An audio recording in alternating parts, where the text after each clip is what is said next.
Chapter 24. Chris yawned when his alarm clock sounded. He was about to turn it off, but found he couldn't move. Dabney was curled up beside him, his arm over his stomach. His head rested on Chris's shoulder. Jack Jr. was on the other side, his head on Chris's chest, breathing evenly into his sternum. Chris's arms were beneath them both. He laughed, even though his arms were asleep. He stared at the ceiling, trying to think of a way of moving without waking anyone. My alarm clock must not be loud enough for them, Chris thought. He promised to turn it up from now on. He expected to be buried like this nightly. He certainly wanted to be. He decided not to get up yet. He felt warm and loved in all the right ways, in the saddest time of his life. The fact it was Dabney and Jack Jr. didn't seem to matter. They were different now. They all were. His father would have appreciated the irony, especially in his relationship with Dabney. God, Dad, Chris whispered. I really love him. Chris's tears fell. He was numb yesterday, too numb to feel the ache in his chest. Thomas was the best father. Chris would miss him for the rest of his life. He tried to cry softly, not to disturb the others, but he knew he failed when Dabney hugged him. He didn't say anything. He silenced the alarm and then wiped Chris's face with his hand. He held it, leaned up, and kissed his cheek. He nuzzled in closer. The tenderness was sweet, but it made Chris cry harder. It's okay, Dabney whispered. I'm here. I miss my dad, Chris managed, but words failed him. I know you do, Dabney said. They embraced. Chris wept into Dabney's chest. Dabney rubbed his back, holding him close. When the tears subsided, Chris looked into his face. It reflected his sorrow with mirror-like intensity. You're so special, Chris whispered, stroking his cheek. I never dreamed we would be together. Dabney said, I didn't either, but we are. He wiped Chris's tears with the corner of the sheet. I'll never leave you, Chris. Are you okay? I will be, Chris nodded. He felt his face cracking with emotion. Chris cried a little longer. Dabney held him, alternating between rubbing his back and kissing him. Chris had more tears inside, but he let out what he could. Dabney wept a little toward the end. He didn't know the world could be such a warm place. He felt good holding Chris. The intimacy in their embrace was something Dabney never knew before. He wanted to feel this way forever. Dabney said, We need to go. Jack Jr. yawned and stretched, elbowing Chris in the shoulder. Chris hit him with a pillow. Hey, Jack Jr. cried. What did I do? Come on, Chris said. We have cows to milk.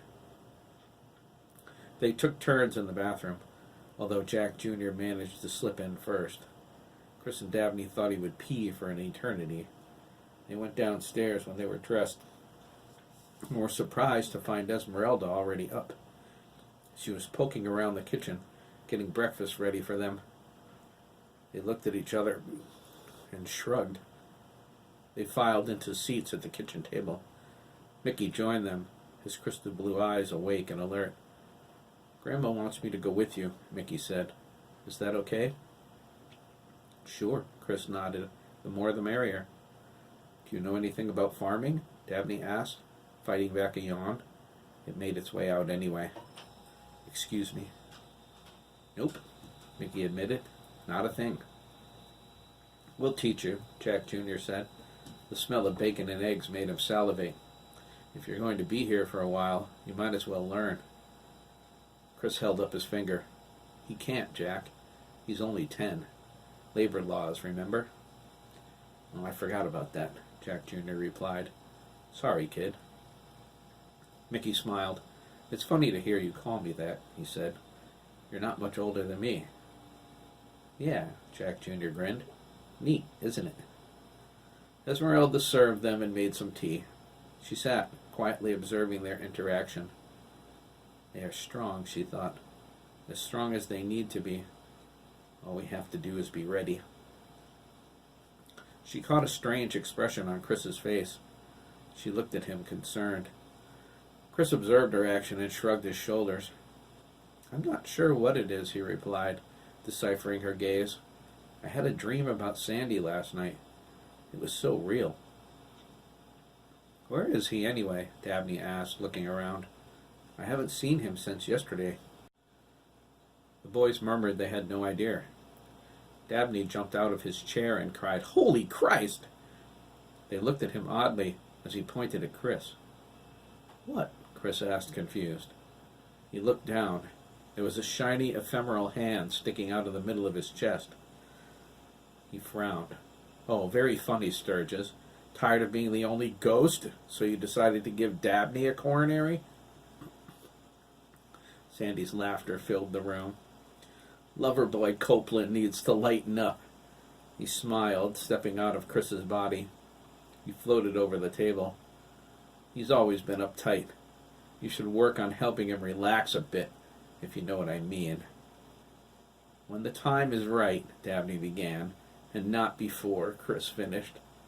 I'm not in a rush for sex. Are you? Dabney shook his head. I expect we'll be together for a lifetime, Mr. Copeland McKee.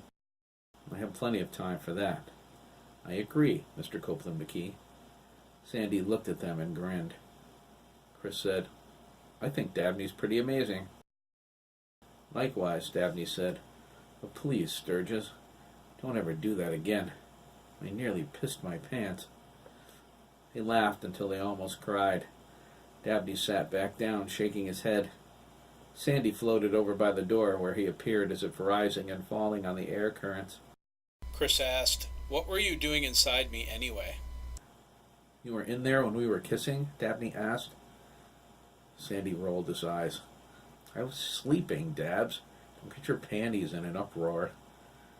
He told them about the dirt naps and how Esmeralda taught him a better way to sleep. Jack Jr. thought that was the funniest thing he ever heard. He fell on the floor, laughing, trying to hold his guts in.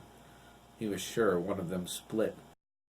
By the time he was calm, Sandy had an open invitation from everyone present to sleep in them if he needed. Only Mickey passed, as politely as a miniature priest. When they asked him why, he looked at his grandmother. Esmeralda nodded her consent, but her gaze was cautionary. My power tunes me in too strongly, Mickey explained. I can control it when I'm awake, but not when I'm asleep. If Sandy stayed in me too long, like overnight, he might not be able to get back out again. His face showed some concern. We could end up as connected as Jeremy and Craig. The boys groaned. That's so scary, Chris muttered. My brother sharing a brain. It's more like your brother has two brains, Mickey corrected. Still, it scares the crap out of me. Have you discussed your feelings with Jeremy? Esmeralda asked, sipping her tea. Not yet, Chris replied. No time. Although I'm sure he knows, you know. He saw she was concerned. I will, though. I promise. I love my brother. Esmeralda smiled. He loves you too, she thought. That love, and the love you are sharing, keeps him grounded. Well, that and Craig's influence, of course. I intend to explore that today. She finished her tea and gathered their plates. Sandy hovered next to Dabney, examining him. Dabney raised an eyebrow. Stalker much? He asked. Sandy replied, You're so different. Dabney's eyes met Chris's. They smiled at each other. Do you have a problem with that, Sanford? Chris asked. Nope, Sandy replied. He willed his body solid and patted Dabney's shoulder. I think you guys look amazing together. Esmeralda smiled and thought, I saw this. They have no idea how strong their love will grow. Destiny is glorious when it unfolds. What Chris and Dabney have is a gift, they will cherish for a lifetime. How are we getting to the farm? Mickey asked, when everyone settled down. Walking, Chris, Jack Jr., and Dabney chorused. Chris laughed, suddenly wishing Matt was there. It would have got him going for sure. He remembered the voicemail. He pulled out his iPhone and called Matt's number. I need one of those, Jack Jr. said. Don't worry, Chris replied. Mama McKee is good about cell phones. Matt's voicemail answered. Sure enough, the message was different. Chris put it on speaker. Hi guys, it's Matt. Sorry for the voicemail, but after everything that's happened, my mom is wigging out. I'm a prisoner in my room. She knows there's something I'm not telling her. I won't, so don't worry, even if she keeps me here for the rest of the summer. God, I hope not. Anyway, leave me a message and let me know everything is okay? I'll call you back when I can sneak it in. Chris waited for the beep. It's Chris. We're fine. Remember, think hard and Jeremy will hear you. Derek found that out the hard way. We'll fill you in later. See you at St. Peter's. Is that how his I'm grounded voicemails usually sound? Dabney asked. Usually there's more ranting, Chris replied. His mom seems a bit controlling, Dabney remarked. No offense, just an opinion. You don't know the half of it, Chris sighed, squeezing his hand. He gestured toward the door. We should go. They filed out the back into the darkness. No one noticed the pair of red eyes watching them from the bushes. Are the others coming down? Dabney asked, stumbling on a rock. Chris kept him from falling. They clasped hands again. Dabney held them up. This is nice, he smiled. Get used to it, Chris grinned. Not Jeremy and Craig, Mickey said to Dabney. My grandma wants to work with them. Derek will be down, Chris insisted. I need his help.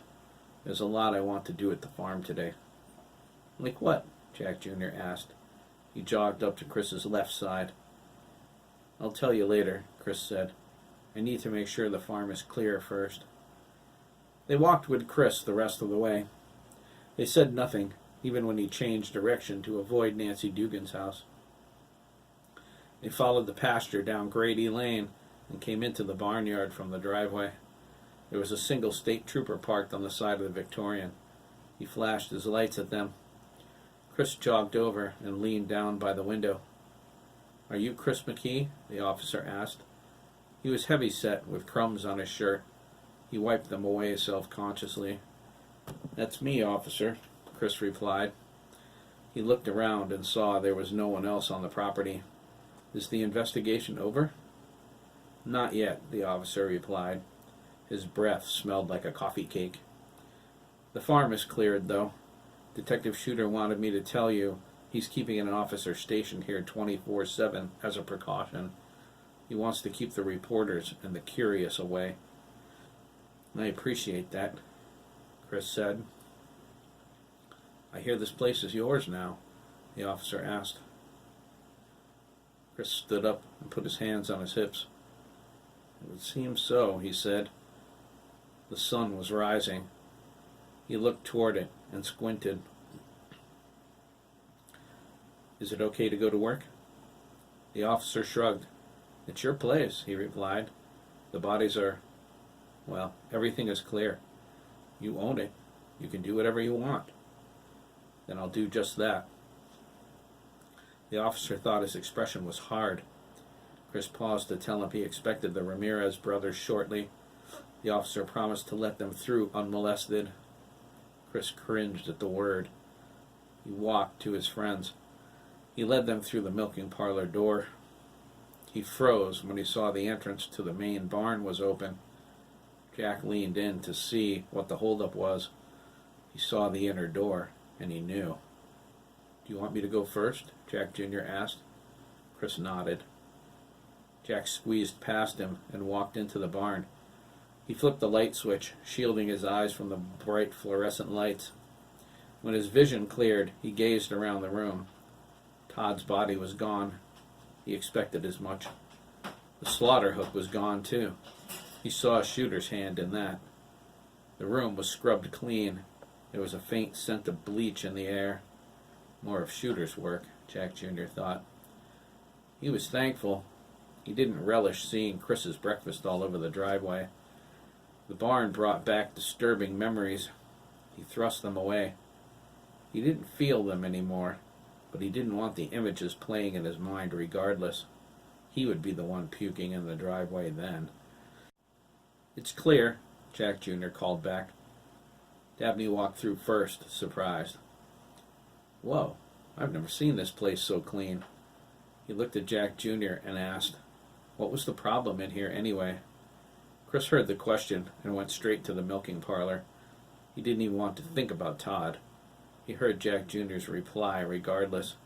It made him feel queasy. "Hiram killed some kid in here," he said. "Todd something. I guess he worked here?" "O'Connor?" Dabney asked. He was shocked. "Todd's dead too?" "Real dead," Jack Jr. nodded. He turned and asked, "Was he a friend of yours?" Dabney snorted. "Hardly. He was a dick. Worse than I was." They moved to the calf pens in the barn to feed the starving babies. Mickey moved to the middle of the room. His expression was blank.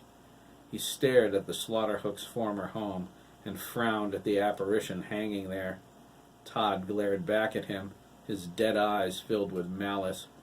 Spectral blood dripped from the hole in his chest. The cuts in his flesh were jagged and torn. "What are you looking at?" Todd snapped. "Leave," Mickey ordered, his eyes narrow. "You're not welcome here." "Screw you," Todd snarled. "I'm not going anywhere until Hiram's history."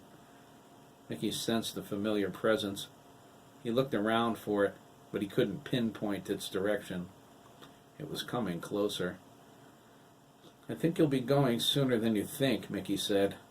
He didn't like vengeful spirits. They had severe attitude problems. Todd lowered to the ground and hovered inches away from Mickey's face. He howled into it, trying to scare him. Mickey scrunched up his nose at the reek of his breath. It smelled like stinky feet.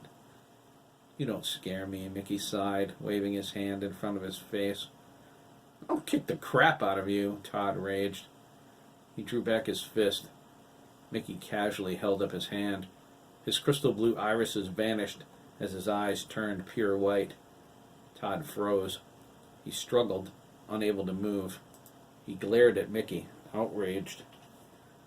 "Let me go, you little freak!" "I don't think so," Mickey replied, locking onto the presence he sensed. He nodded. "It's time for you to go, Todd." Across the barn, Jack Jr. and Dabney watched Mickey curiously. He was standing there, his back to them, holding his hand up. They looked at each other, shrugged, and went back to feeding the calves. "Odd kid," Dabney whispered. "You know it," Jack Jr. agreed. "I told you, I'm not going anywhere," Todd cried. His voice filled the entire world, but only Mickey heard him. "I think he might have something to say about that," Mickey replied, gesturing toward the sliding doors. Todd looked over, and his face filled with fear. A clown was dancing around in a circle, juggling 3 yellow balls made of foam. His grease paint was wet with sweat. His eye sockets were empty and black. He danced like a ballerina, twisting and twirling, until he was rubber nose to nose with Todd's terrified face. The clown tilted his head towards Mickey and smiled. "He knows me, doesn't he, Mickey?" the clown asked gleefully. His hollow voice was familiar. "You're late, Gabriel," Mickey replied. The clown scowled. "I've been busy." His scowl faded, and his sly grin returned. "Besides, I come in my own good time. You know that." "I suppose." "Clowns," Todd struggled. "I hate goddamn clowns." The clown's expression turned angry. He leaned into Todd, his empty eye sockets glowing with blood-red irises. "You would do well to mind your mouth, Master Todd," the clown growled. "The jury's still out on where you're going. Keep talking like that, and I'll call for a decision immediately." He grinned, pointing toward the floor. "Know what I mean?" Todd shrank back from the clown's leering gaze. The clown grabbed him by the ear. Todd cried out in pain. His ears sizzled, burning at the clown's touch. "You may let him go, Mickey," the clown said. Put his rubber nose against Todd's. "I have him now." "No," Todd cried, his eyes wide. He looked at Mickey. "Please, don't let him take me." Mickey released his hold. His eyes returned to normal. "You can't interfere with Gabriel, Todd. He's right. You need to move on. I'm sorry."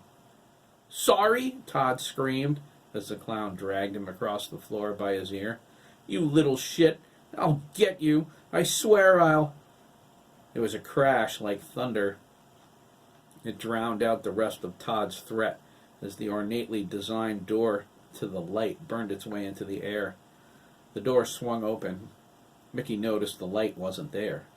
Bubbling darkness filled the doorway. The clown drew back and threw Todd in. He sailed through the air and splashed, screaming into the oily muck. The door shut and disappeared. The clown slapped off his hands and faced Mickey.